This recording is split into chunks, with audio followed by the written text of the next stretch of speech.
Joining us, Nilesh Bose, a professor of South Asian history at the University of Victoria, and our own Evan Dyer, who's been covering the story extensively. Thanks to both of you for joining us. Thanks for having me. Thank you for having me. Evan, you brought us those exclusive details about the intelligence that led to the federal government's claim that agents of the Indian government killed Niger. What evidence do we currently have to support that? Well, because there's both security intelligence information and a criminal investigation, we only really have part of half of the picture. That's the security intelligence part that the Canadian government based its claims on. Its allegation, it would say, is definitely not based on conjecture. It's based on pretty solid evidence, they've told us. And that includes human intelligence, so it includes people talking about what happened. And it also includes signals intelligence, which are intercepts of communications. And some of those communications involve Indian diplomats present in Canada, we're told, and some of them were provided by a Five Eyes ally. So that ally not only helped to obtain that information, but also would be aware through their own independent means of what backs up this allegation.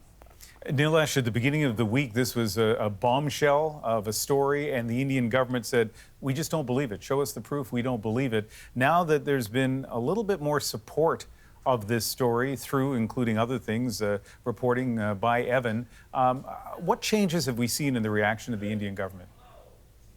I think there has been an acknowledgement that Indian intelligence has been apprised of different kinds of information that have been shared with the allies of Canada and the United States and the Five Eyes, but still India is quite adamant in asking for clear evidence, which has not been released. But as has been noted, due to national and international security issues, such evidence probably will not be forthcoming for some time. Also, India, as we know, has stopped processing visas for Canadians, and is causing more and more India to showcase its strength in the global stage. I'm going to ask both of you about Canada's allies, and particularly the other members of the Five Eyes intelligence countries, Australia, New Zealand, the UK, and the US. Evan, describe for us how those other countries have responded so far. I'd say the most public one has been the United States, although the Financial Times reported that not only President Biden, but also some other unnamed Five Eyes leaders directly raised this when they met one-on-one with Prime Minister Narendra Modi in New Delhi. So those haven't been denied, those claims. And typically when false claims like that are published, they are denied. So I think we can assume that that is true, that President Biden did indeed raise this directly. And I think that that's as much as anything else a reason for the slight change in attitude that we have seen coming out of India. I think it was one thing when there was some early reporting, since denied by the White House and then retracted by the Washington Post, saying that the United States had sort of rebuffed Canada's appeals for support. We've seen John Kirby and National Security Advisor Jake Sullivan come out and very strongly contradict that and issue some pretty strong statements of support for Canada. And as a result of that, I think we've also seen a more cautious language from New Delhi than when New Delhi thought that Canada was in this all by itself. So if this story is what the Canadian government says it is, agents of a foreign government killing someone on Canadian soil, Nilesh, you might think there would be this chorus of international support, particularly from Canada's close allies. Are you surprised that hasn't happened? Well, I think that the global community has also noted that India has for a very long time maintained that Canada has harbored elements that have been oppositional to India, so-called terrorist elements, and these issues have not been resolved. Though if it is to be seen and proven that India is responsible for these attacks, India will have to take responsibility for that. It is a bit surprising, though, that more states have not come out and entered into this discussion. And Nilesh, I would assume that part of the reason for that is the importance of India strategically to a lot of countries around the world, but also just its size and the potential trade implications of that. But do you think that's played into the sort of lack of strong international support here for Canada? I think so. I think there's both a sense that India has a position on this issue that should be respected. On the other hand, India, as you've mentioned, is a vast entity, the largest democratic nation state in the world, and it is pivotal to the Indo-Pacific and to any notion of security in that region that would contain China. So every entity in the world that is looking at this is careful not to antagonize India.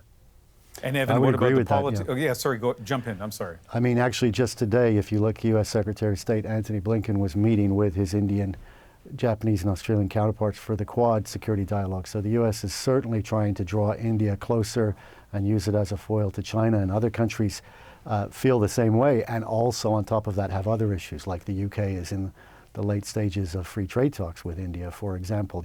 If you look in the past year, you'll see that France and Australia both received Narendra Modi as guests in their country. So did the United States. So there's a lot of close ties to India and a lot of concern about keeping India, at the very least, as a sort of a neutral, non-aligned actor, but hopefully trying to draw it closer to the West. So that has muted what people would say compared to, for example, a situation where Canada was accusing some rogue state or some minor country where perhaps people would be more vocal in public. But I do think that it's important to note that according to the Financial Times, and not denied by those governments, that they did raise this in private with Narendra Modi. So I think they are concerned. They do recognize too that India has legitimate security concerns, right? I mean, people will remember that Indira Gandhi was assassinated by a Khalistani extremist. So countries are aware of that, and they want to respect that. But that doesn't mean that they would accept it up to crossing a line like sending somebody to be assassinated in a G7 country.